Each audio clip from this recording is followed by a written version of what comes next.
Es momento de entrevista en BTV Noticias y ya contactamos con el médico intensivista y miembro de la Comisión Directiva de la Sociedad Uruguaya de Medicina Intensiva, SUMI, el doctor Mauricio Bertulo. Doctor, bienvenido, gracias por su tiempo. Gracias a ustedes, buenas tardes para todos. Doctor, hay 320 camas libres en CTI en todo el país y teniendo en cuenta este número y visualizando cómo está la pandemia hoy por hoy, ¿cuál es el panorama real en los centros de cuidados críticos? Y bueno, en realidad en este momento empieza a haber un poco de preocupación, ¿no? Vamos a comparar con lo que pasó el año pasado, lo que vivimos, ¿no? Con la introducción del AP1 en Uruguay y lamentablemente los sucesos que acontecieron. No es el mismo escenario por muchas de las características que se han hablado, incluso en notas ahora están analizando, de mayor agresividad de la cepa que actualmente predomina, que es la Omicron, ¿no? Pero sí tiene otra contra, que es la contagiosidad muy elevada, como pocos virus en la historia reciente de la humanidad han existido, y eso ha llevado a un montón de casos y eso ha saturado el sistema a distintos niveles. Eso recién ahora lo estamos empezando a ver en CTI, ¿no? El aumento no es una saturación, obviamente, del sistema, porque esa palabra capaz que es un poco dura, pero sí el aumento de casos significativos tanto de los enfermos por COVID como los pacientes que son SARS positivos, que se le detecta el virus pero no tienen la enfermedad, pero que también tienen que tener el mismo tratamiento en cuanto a medidas de aislamiento y el área donde el paciente es colocado, digamos, junto a una cohorte, o sea, un grupo de pacientes con el virus positivo, ¿no? Eso lleva a que las áreas o las camas que se dedican en los CTI más chicos a esos pacientes hayan ido aumentando progresivo y se vea todo eso que vivimos el año previo, pero a una velocidad capaz que más acelerada de reestructura de las áreas con crecimiento de las áreas COVID, ¿no? A propósito, se desprende de sus palabras que este llamado desacople del que tanto hemos escuchado hablar durante estos días, de la cantidad de casos positivos que se dan y la cantidad de gente no grave y que realmente no merece estar en cuidados intensivos, brinda tranquilidad, como usted bien mencionaba. Por lo menos usted va a ser el acertado en darme la respuesta. No hay necesidad con este panorama que planteé, perdone la obviedad, no es necesario que se aumenten las camas en CTI a nivel nacional.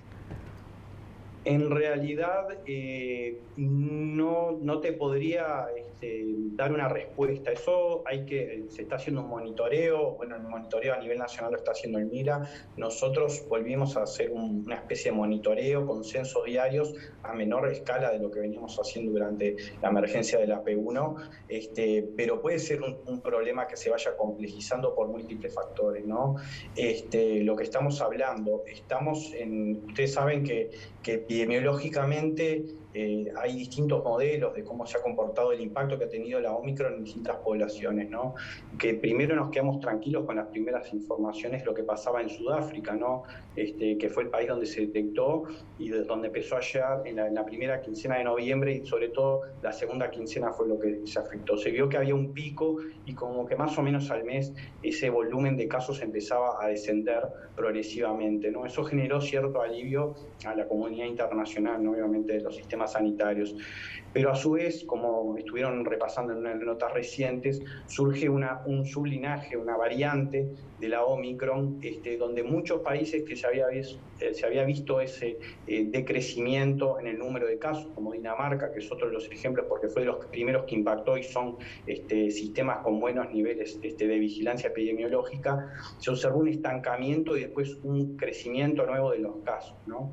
Entonces hay que estar un poco cautos con ese escenario.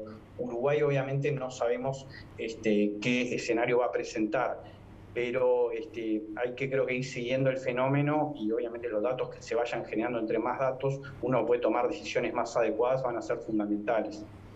Doctor, lo que sí es un dato de la realidad que el personal de la salud también se enferma, también se contagia. Se ha dado por estos días que hay una baja del personal. ¿Y cuál es la situación que se vive al nivel de los centros de cuidados intensivos en lo que tiene que ver específicamente con los recursos humanos? Y sí, eso sí sería algo preocupante que va de la mano de la contagiosidad de la Omicron, ¿no? Estamos teniendo, dense cuenta que en estos meses son habitualmente donde se dan en el sistema sanitario la mayoría de las licencias, ¿no? Entonces, a eso se suma la contagiosidad del virus, lo que ha llevado a distintos colegas médicos y además el resto del equipo que trabaja en CTI a tener COVID. Está la posibilidad de reinfección temprana, o sea, a las pocas semanas volver a contraer la Omicron, y a su vez cesar contactos por la cantidad de casos que hay circulando a nivel familiar, y también tener que esperar los tiempos de los hisopados, y ser negativos finalmente o positivos, pero los deja algunos días afuera. Eso se ha visto con bajas en el personal en un momento donde está creciendo la cantidad de pacientes en las unidades. No tenemos un censo exacto, pero sí estimaciones que están en el 5% o a veces algo mayor en cuanto al personal operativo que debería haber y las bajas que hay. Cuando en realidad el personal operativo capaz que no es toda la dotación completa por lo que hablábamos de las licencias, ¿no? Entonces se siente en más de algunas unidades un poco la baja y mayor demanda para nosotros de tener, por ejemplo, más pacientes por médico intensivista, ¿no? Y lo mismo obviamente se traduce a enfermería, fisioterapia, con todo el grupo, cuando hablamos de todo el grupo de trabajo de las unidades críticas. ¿Consideran que se debe poner sobre la mesa, presentarle a las autoridades la posibilidad de que se maneje otro plan de contingencia en este escenario de escasez de personal?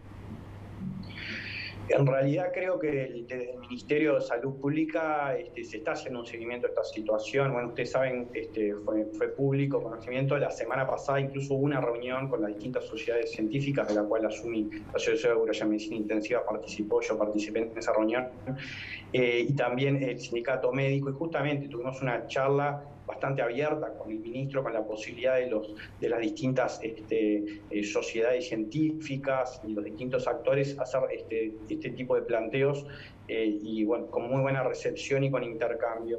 Creo que se está vigilando la situación y bueno, obviamente está en ver, analizar adecuadamente y tomar las medidas, que a veces no es fácil tomar medidas que son radicales, por ejemplo, suspender las cirugías de coordinación, pero más allá de lo que a veces manejamos en los medios, puede ser una medida a tomar en las próximas semanas si esto se incrementa más de lo que se está viendo ahora, ¿no? Fíjense que en enero, por ejemplo, en los primeros 15 días se duplicaron los casos que teníamos ingresados en CTI, y en estas últimas 2 semanas ya se triplicaron los casos, ¿no? Habla de una curva ascendente exponencial que no sabemos cuándo va a ser el pico, ojalá sea pronto, ¿no?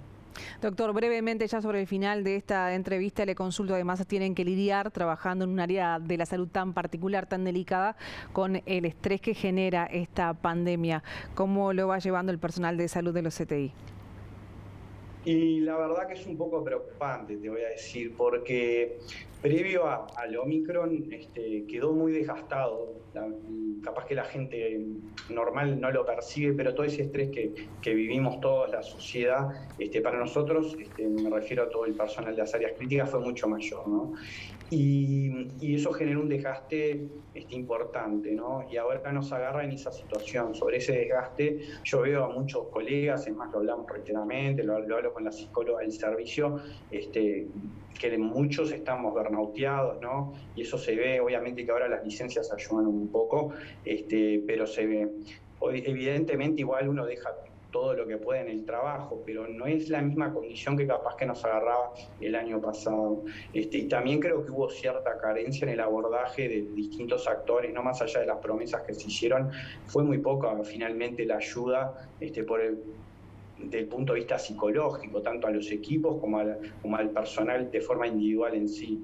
Esperemos que para esta instancia volvamos a contar con algunas ayuda, algún seguimiento, ¿no? Que yo creo que es necesario y que tiene más repercusión de lo que las autoridades y que de las autoridades también de los prestadores pueden considerarse, porque ese desgaste va en decremento de la asistencia de los pacientes, ¿no? Y a mí es algo que particularmente me preocupa bastante, porque lo veo a diario, ¿no?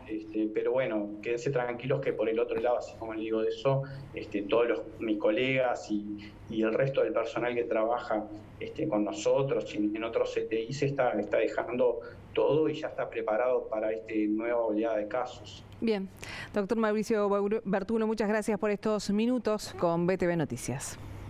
Bueno, muchas gracias a ustedes por la oportunidad y saludos para todos. Que pase muy bien.